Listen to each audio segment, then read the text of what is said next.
Isang mapagpalang araw po sa ating lahat. Ngayong araw is nandito pa rin tayo sa ating series which is yung God's Love and Faithfulness. Pero ngayong araw is magpo-focus tayo sa pagpaparanas sa atin ng Diyos ng kanyang kabutihan. So ngayon, ang Bible verse na ating tatalakayin ay ang Psalm chapter 86 verse 15. So in New International Version, sabi rito, "But you, Lord, are a compassionate and gracious God, slow to anger, abounding in love and faithfulness."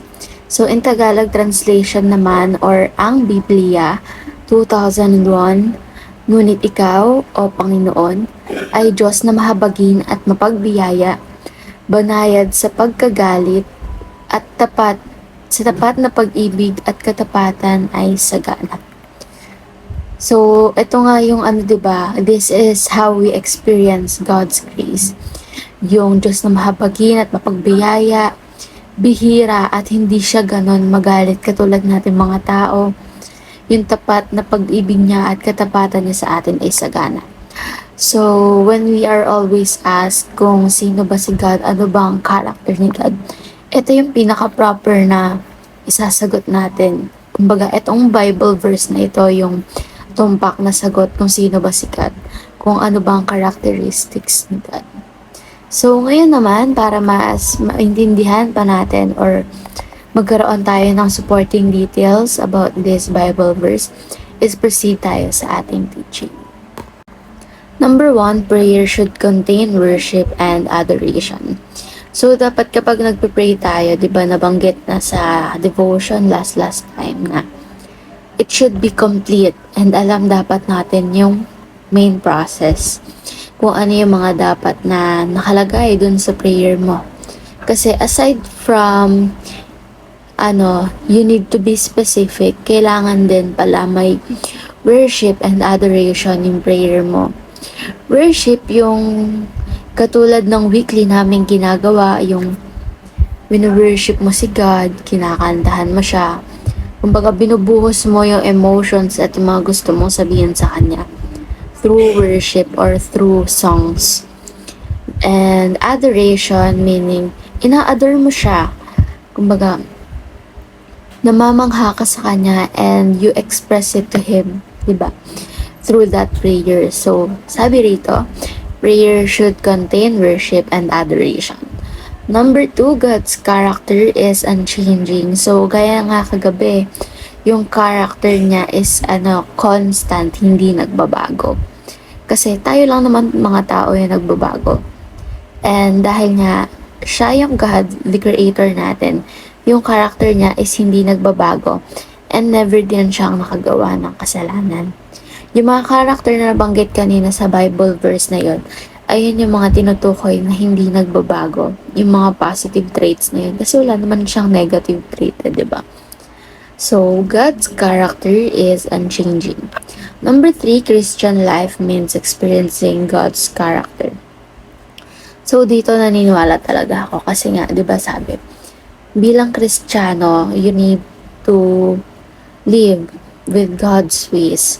So, kapag ang buhay natin is, kumbaga, ginagawa nating standard yung buhay ni God para sa buhay nating mga Kristiyano. Kasi nga, Christian life yung nakalagay dito. Gaya nga nang sabi yung mga Kristiyano noon, yung way of living nila is nakabase sa pattern ng way of living ni God. So, kapag ginagawa natin yun, is na-experience natin yung character ni God. Kasi nga, yung way of living na, yung standard ng way of living natin. Kung paano siya namumuhay, ay ayun yung ipinapamuhay din natin. Not necessary na gayang-gaya mo, but pwede na yung too close, pwede na yung close, diba? At least nakikita niya nag-e-effort ka na namumuhay ka bilang isang totoong Kristiyano. So, Christian life means experiencing God's character. So, ngayon naman is proceed tayo sa ating application. Number 1, start your prayer with adoration. So, dahil nga sabi kanina, prayer should contain worship and adoration. So, dapat pala sisimulan natin yung prayer na yon with adoration. Kung paano natin siya ina-adore, i-communicate natin sa Kanya na ina-adore natin siya. And we should make it sincere, di ba? Para yung prayer natin is talagang buo and talagang kalugod-lugod para sa Kanya. Number 2, hold on to God's unchanging character. So, dahil sinasabi nga na yung character ni God ay hindi nagbabago, dapat mag-hold on tayo doon, panghawakan natin yon na to the point na, panghawakan natin yon to the point na pati tayo mismong mga tao is matulad sa Kanya. Kung gagawin natin siyang inspiration para yung mga positive traits natin is hindi na maging kabago-bago, and yung mga negative traits naman natin is ma-change na rin into positive traits para yung character natin overall is ano na siya, positive na siya and unchanging. And also, for number 3, ask for more of God's goodness. Ito rin yung nabanggit ko kanina. We should always be specific with our prayer.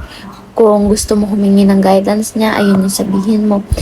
Kung gusto mo humingi ng kabutihan niya o makaranas ng kabutihan niya, is ayun din yung banggitin mo sa prayer mo.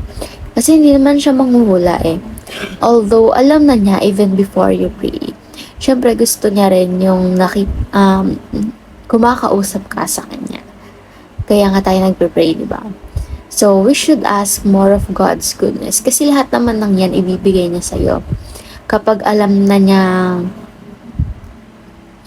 kailangan mo na or right time na, and kapag alam niya na importante sa'yo yung bagay na yon or kailangan mo yon para maging prosperous yung buhay mo, and maipagpatuloy mo yung mission mo dito sa mundo, pati na rin maipagpatuloy mo yung paggawa ng mga bagay na kalugod-lugod sa kanya.